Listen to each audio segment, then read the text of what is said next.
Tidak mau edit. Assalamualaikum warahmatullahi wabarakatuh.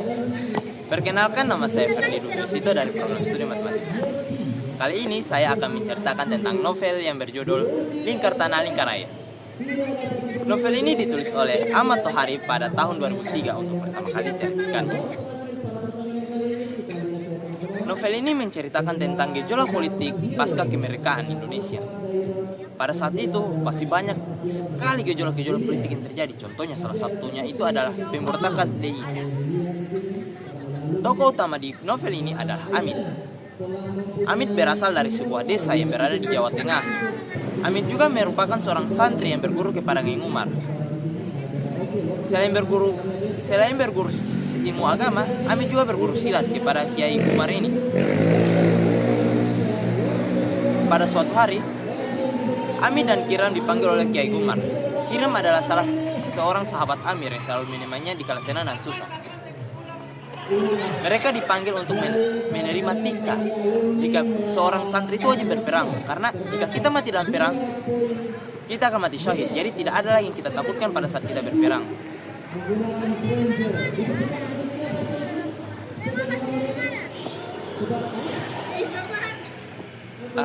Selain itu juga mereka mendapat titah untuk pergi ke sebuah daerah, di mana di daerah ini mereka akan diperintahkan untuk melakukan sebuah tugas, yaitu untuk melaksanakan peperangan.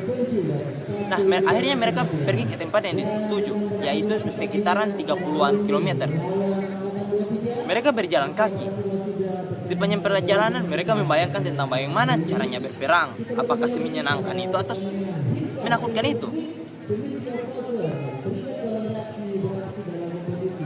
Sesampainya di sana, mereka juga mendapat titah untuk pergi ke suatu tempat yang berjarak 40 km dari tempat tersebut. Mereka pergi dengan bayangan yang sama, yaitu bagaimana cara berperang.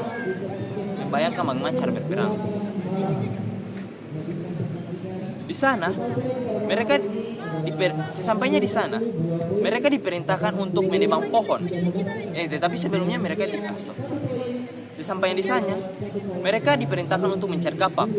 Lalu setelah itu mereka diperintahkan untuk menebang pohon agar bisa menghalangi jalan masuknya Belanda.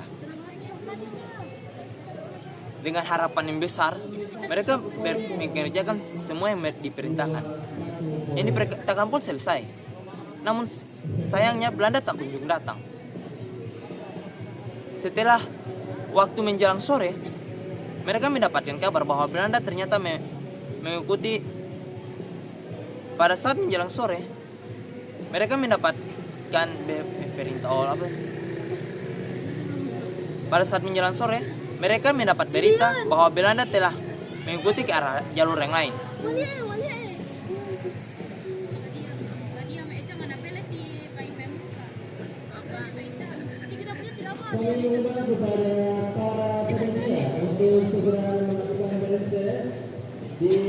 Dengan perasaan kecewa, akhirnya mereka kembali.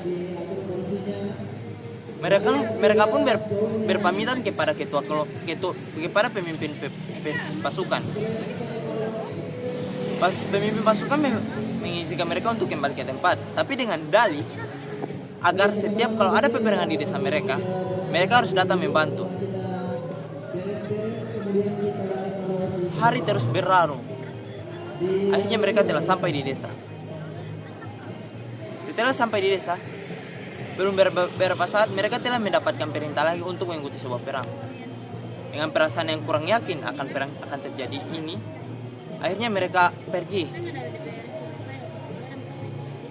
Tapi setelah sampai di tempat itu, kalau ada peperangan di desa mereka harus datang membantu. Hari terus berlalu. Akhirnya mereka telah sampai di desa. Setelah sampai di desa, belum beberapa saat mereka telah mendapatkan perintah lagi untuk mengikuti sebuah perang. Dengan perasaan yang kurang yakin akan perang akan terjadi ini, akhirnya mereka pergi. Tapi setelah sampai di tempat itu,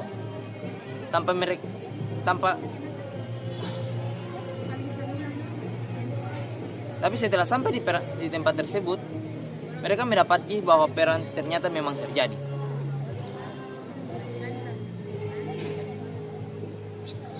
Itu menjadi awal langkah Amit dan Kiram membentuk sebuah pasukan yang bernama Hizbullah. Pasukan Hizbullah ini adalah pasukan yang menentang pemerintahan Belanda dan mendukung pemerintahan Republik. Namun waktu kian berlalu, setelah Belanda terusir dari Indonesia ini, pasukan Hizbullah dianggap sebagai pasukan pemberontak, sehingga dimusuhi oleh pasukan RI. Dengan perasaan kecewa, Amit dan Kiram akhirnya berbelok. Yang sebelumnya mereka memiliki tekad untuk masuk ke pasukan Republik, akhirnya mereka masuk ke pasukan DI. Dengan bujukan dari salah seorang teman mereka, yaitu Kang Suyut.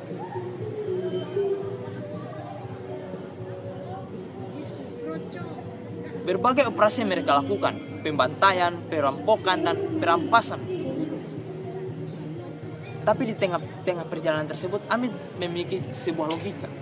Kenapa dia harus melakukan ini?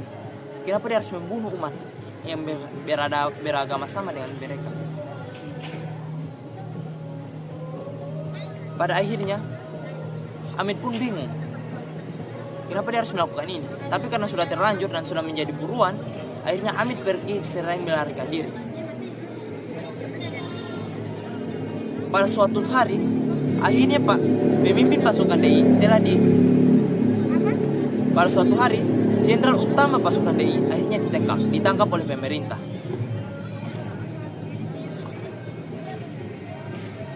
Amin mendapatkan berita tersebut dari salah seorang yang berasal dari pusat. Dia juga mengatakan bahwa seluruh pasukan DI keluar dari persembunyian karena sudah ada persetujuan antara pemerintah dan jenderal ini untuk membebaskan pasukan DI dengan dalih membebaskan. Akhirnya setelah kejadian itu Amin menjadi warga biasa. Akan tetapi tanpa diperhatikan.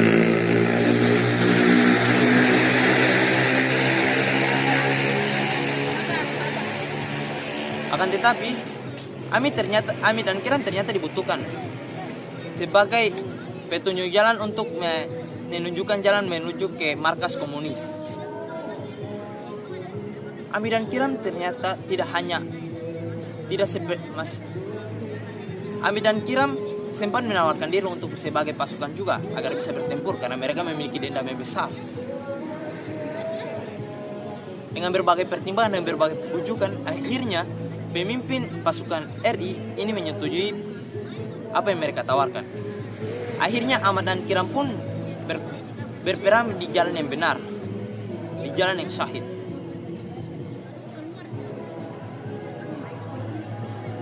Dan ending cerita ini adalah Amit